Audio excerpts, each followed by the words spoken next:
हमारा ये जो शरीर है ये कभी भी कुछ भी खा लेने के लिए नहीं है। तो बागवती जी कहते हैं कि जब जठर में अग्नि सबसे ज्यादा तीव्र हो उसी समय भोजन करें तो आपका खाया हुआ एक एक अन्न का हिस्सा पाचन में जाएगा और रस में बदलेगा और रस में से मांस, मज्जा, रक्त, वीर्य, मल, मूत्र, मेद और आपकी अस्थियां, इनका विकास होगा। तो कभी भी कुछ ना खाएं। ये पद्धति भारत की नहीं है, ये यूरोप की है। यूरोप में डॉक्टर्स हैं, वो हमेशा कहते हैं कि थोड़ा थोड़ा खाते रहो, कभी भी खाते रहो।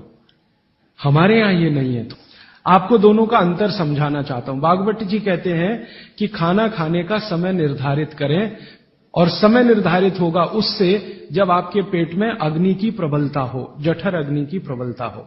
बागवत जी ने इस पे बहुत रिसर्च किया और वो कहते हैं कि 1.5-2 साल की रिसर्च के बाद उनको पता चला कि जठर अग्नि कौन से समय सबसे ज्यादा तीव्र होती है।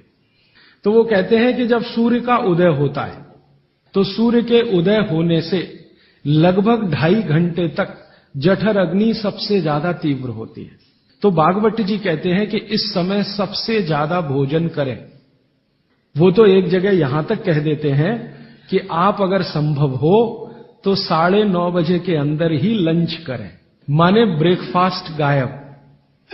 वो ये कहते हैं कि सुबह 9:30 बजे तक अगर आपने भरपेट भोजन किया है तो इसमें से जो कुछ भी बनेगा वो एक एक बूंद, एक एक अन्न का टुकड़ा, एक एक दाने का टुकड़ा आपके शरीर के लिए उपयोगी होगा। बागवती जी ने एक और रिसर्च किया था कि शरीर के जो अलग अलग अंग हैं, जैसे हृदय है, हृदय, और जैसे जठर है, जठर, जैसे किडनी है, जैसे लीवर है, इनके काम करने का अलग अलग समय है। जठर अग्नि के काम करने का सबसे अच्छा समय है 7 से 9:30, सूर्योदय से 2.5 घंटे तक। फिर इसी तरह से हृदय, हृदय के काम करने का समय है सबसे ज्यादा ब्रह्म मुहूर्त से 2.5 घंटे पहले। ब्रह्म मुहूर्त आप समझते हैं 4, 4:30, तो 2, 2:15 बजे, 1:30 बजे से लेकर 4 बजे के बीच में हार्ट सबसे ज्यादा सक्रिय होता है और सबसे ज्यादा हार्ट अटैक उसी समय में आते हैं। किसी भी डॉक्टर से पूछ के देख लीजिए। इसलिए 99% हार्ट अटैक अर्ली मॉर्निंग्स में ही होते हैं। इसी तरह हमारा लीवर है, इसी तरह किडनी है। हर शरीर के अंग का काम करने का एक निश्चित समय है, प्रकृति ने तय किया है, उसको भगवान ने तय किया है। तो आपका जठर अग्नि है, ये सबसे अच्छा 7 से 9:30। तो आप भरपेट खाना खाइए। हैवियर से हैवियर होना चाहिए, भारी से भारी। जितना खाते हैं ज्यादा भी खा लीजिए, कोई फर्क नहीं पड़ता। सुबह के नाश्ते में भरपेट खाइए। फिर वो कहते हैं दोपहर का भोजन अगर आप कर रहे हैं तो इसको थोड़ा कम करिए नाश्ते से। अब सीधे से मैं कहता हूं, अगर आप सवेरे 6 रोटी खाते हैं तो दोपहर को 4 ले लीजिए और शाम को 2 ले लीजिए। तो बागवती जी कहते हैं कि सब कुछ सवेरे खाओ। आपको जो ज्यादा अच्छा लगता है खाने में, मैं आपको एक वाक्य में कहता हूं, जो चीज सबसे ज्यादा पसंद है वो सुबह खाओ। आपकी जीभ स्वाद के लिए मचल रही है, रसगुल्ला पसंद है तो सुबह खाओ, रबड़ी खानी है तो पसंद है तो सुबह खाओ, जलेबी खानी है तो सुबह खाओ, इमरती खानी है तो सुबह खाओ। अगर आपको आलू का पराठा खाना है या गोभी का पराठा खाना है, जो भोजन आपको सबसे ज्यादा पसंद है वो सुबह खाओ, पेट भर के खाओ। पेट की संतुष्टि हुई, मन की भी संतुष्टि होती है। और बागवती जी कहते हैं कि भोजन में मन की संतुष्टि पेट की संतुष्टि से ज्यादा बड़ी है। मन हमारा जो है ना, ये खास तरह की वस्तुओं से या हार्मोन से या एंजाइम से संचालित है। मन को आज की भाषा में डॉक्टर्स लोग जो गिनते हैं ना, हालांकि वो है नहीं, लेकिन उन्होंने जो कहा है वो पीनियल ग्लैंड के बारे में है। ये जो पीनियल ग्लैंड है ना, इसमें से बहुत सारा रस निकलता है जिनको हम हार्मोन्स कह सकते हैं, कुछ एंजाइम्स हैं। ये संतुष्टि के लिए सबसे आवश्यक ग्लैंड है पीनियल ग्लैंड।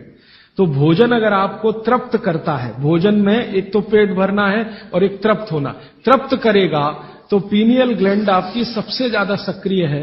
तो जो भी रस और एंजाइम चाहिए शरीर को, नियमित रूप से समान अंतर पे निकलते रहते हैं। और जो भोजन से तृप्ति नहीं है तो गड़बड़ होती है पीनियल ग्लैंड, और पीनियल ग्लैंड की गड़बड़ी पूरे शरीर में पसर जाती है और आपको तरह तरह के रोगों का शिकार बना दे।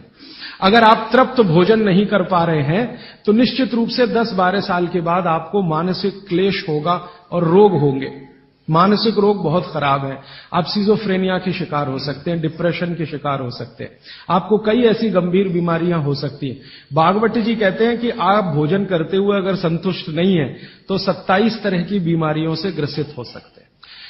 अब मैंने ये भागवत जी के सूत्र को चारों तरफ देखना शुरू किया तो मुझे पता चला कि मनुष्य को छोड़कर जीव जगत का हर प्राणी इस सूत्र का पालन कर रहा है, क्योंकि मनुष्य को मैं मूर्ख मानता हूं। हालांकि मनुष्य अपने को होशियार समझता है, लेकिन मनुष्य से ज्यादा होशियार ये जीव जगत के प्राणी हैं। आप चिड़िया को देखो, चिड़िया कितने भी तरह की चिड़िया, सवेरे सूरज उगते ही उसका खाना शुरू हो जाता है, खूब जम के खाती है। तो ये सारे जानवर, सारे जीव जंतु, आप सांप को देखो, बिच्छू को देखो, कीड़ी को देखो, चींटी को देखो, चींटे को देखो, सब जानवर, सब जीव जंतु जो हमारी आंखों से दिखते हैं, जो नहीं भी दिखते हैं, ये सबका भोजन करने का समय सवेरे सूर्योदय का ही है। सूर्योदय के साथ ही ये सब भोजन करते हैं, इसलिए ये हमसे ज्यादा स्वस्थ रहते हैं। और पेट भर गया, उसके 4 घंटे के बाद ही पानी पीती है, दोपहर को ही पानी पीती। मैंने आपको कई बार ये कहा है, आप उसको हंस देते हैं, किसी भी चिड़िया को डायबिटीज नहीं होता, किसी भी बंदर को हार्ट अटैक नहीं आता। बंदर तो आपके नजदीक है ना शरीर रचना में, बस बंदर और आप में एक ही अंतर है कि उसको पूंछ है, आपको नहीं है, बाकी सब कुछ एक ही है। आपका हृदय बंदर का हृदय, आपका लीवर बंदर का लीवर, आपकी किडनी बंदर की किडनी, सब कुछ समान है। मां का गर्भाशय, बंदरिया का गर्भाशय, सब समान है। मेरे एक बहुत अच्छे मित्र हैं डॉक्टर रविंद्रनाथ शानबाग, कर्नाटक में एक उडुपी नाम की जगह है, वहां रहते हैं। बहुत बड़े प्रोफेसर हैं, मेडिकल कॉलेज में काम करते हैं। उन्होंने एक बड़ा गहरा रिसर्च किया। उन्होंने कहा कि मैंने जिंदगी भर, माने 15-16 साल उन्होंने एक रिसर्च किया कि बंदर को बीमार बनाओ, क्योंकि उन्होंने बहुत सारे वैज्ञानिकों से यह सुन रखा है कि बंदर बीमार नहीं होता, और बीमार होगा तो मरेगा ही, जीवित नहीं रहेगा। वो कहते हैं कि मैं 15 साल असफल रहा, बंदर को कुछ नहीं हो सकता।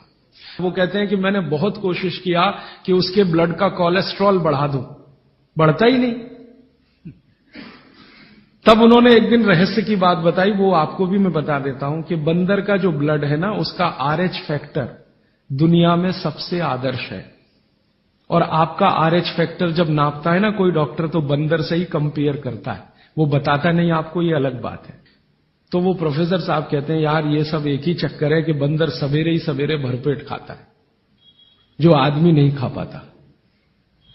तो वो प्रोफेसर रविंद्रनाथ शानबाग ने कुछ अपने मरीजों को कहा कि देखो भैया, बंदर की तरह से खाओ, माने सुबह सुबह भरपेट खाओ। कि जब से उन्होंने सुबह भरपेट खाना शुरू किया, किसी की डायबिटीज माने शुगर कम हो गई, किसी का कोलेस्ट्रॉल कम हो गया, किसी के घुटने का दर्द कम हो गया, किसी के कमर का दर्द कम हो गया, किसी का कुछ, गैस बनना बंद हो गई, पेट में जलन होना बंद हो गई, नींद अच्छी आने लगी, वगैरह वगैरह।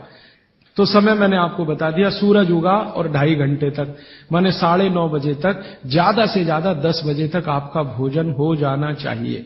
और ये भोजन तभी होगा जब आप नाश्ता बंद करेंगे। ये नाश्ता हिंदुस्तानी चीज नहीं है, ये अंग्रेजों की है। और आप जानते हैं ना हमारे यहां चक्कर क्या चल गया, नाश्ता थोड़ा कम करेंगे, लंच थोड़ा ज्यादा करेंगे, डिनर उससे भी ज्यादा करेंगे। सवा सत्यानाश, एकदम उल्टा। भागवत जी कहते हैं कि नाश्ता सबसे ज्यादा करो, लंच उससे कुछ कम करो, डिनर सबसे कम करो। ये अंग्रेज और अमरीकियों के लिए नाश्ता कम है। कारण पता है? वो लोग नाश्ता हल्का ही करें तो उनके लिए अच्छा है। कारण उसका एक ही है कि अंग्रेजों के देश में सूर्य नहीं निकलता, साल में 8-8 महीने तक सूरज के दर्शन नहीं होते। और ये जो जठर अग्नि है ना, ये सूरज के साथ सीधे संबंधित है। जैसे जैसे सूर्य तीव्र होगा, अग्नि तीव्र होगी, जैसे जैसे सूर्य कम होगा, अग्नि भी कम होगी। तो वो नाश्ता हैवी नहीं कर सकते, करेंगे तो उनको तकलीफ हो जाएगी। इसलिए मैंने सबसे पहले दिन जो सूत्र बोला था, अपनी आबो हवा, अपना पर्यावरण, अपना वातावरण, अपनी तासीर, इसको ध्यान में रखकर ही चले। तो आपके देश की जो आबो हवा और तासीर है वो ये कि हर दिन सूरज निकलता है, सुबह निश्चित रूप से निकलता है, अगले दिन भी निकलेगा, करोड़ों साल से निकल रहा है, अगले करोड़ों साल तक निकलेगा। इसलिए भारत में every morning is good morning.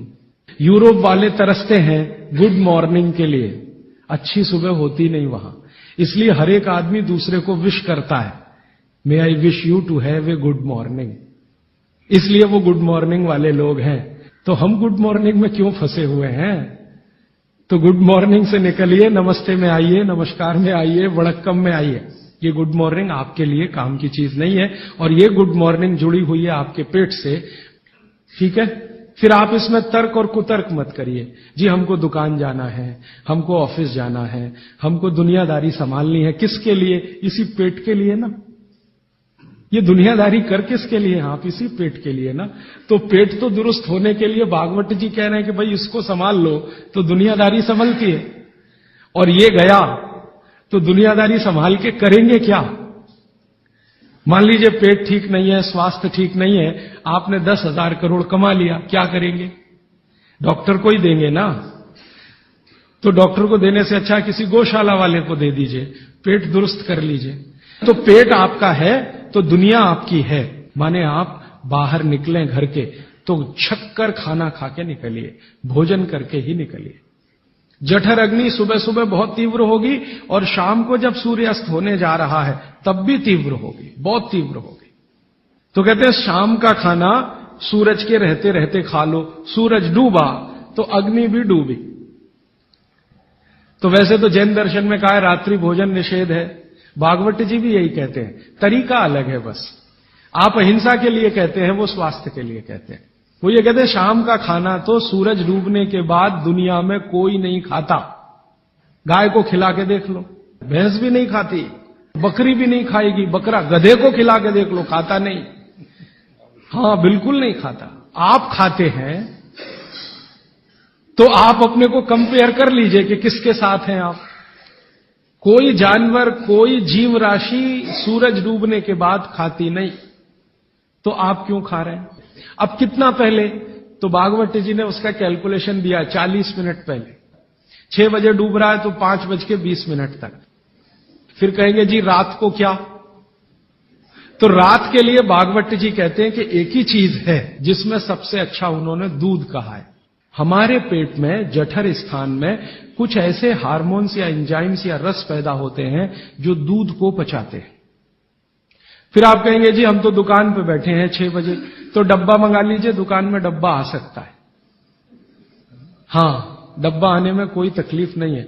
दुकान में आप 6 बजे बैठे हैं, डब्बा आपका आ सकता है। और मैं आपको हाथ जोड़कर कह रहा हूं, आप में से कोई भी डायबिटिक पेशेंट है, कोई भी अस्थमेटिक पेशेंट है, किसी को भी बात का गंभीर रोग है, आज से ये सूत्र चालू कर दीजिए।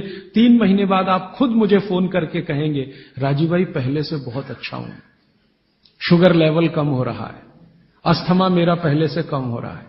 ट्राइग्लिसराइड चेक कर लीजिए और इस सूत्र को शुरू कर दीजिए। 3 महीने बाद फिर चेक करा लीजिए, पहले से कम होगा। VLDL, LDL आज चेक कर लीजिए, 3 महीने बाद फिर चेक करा लीजिए, बहुत तेजी से घटेगा।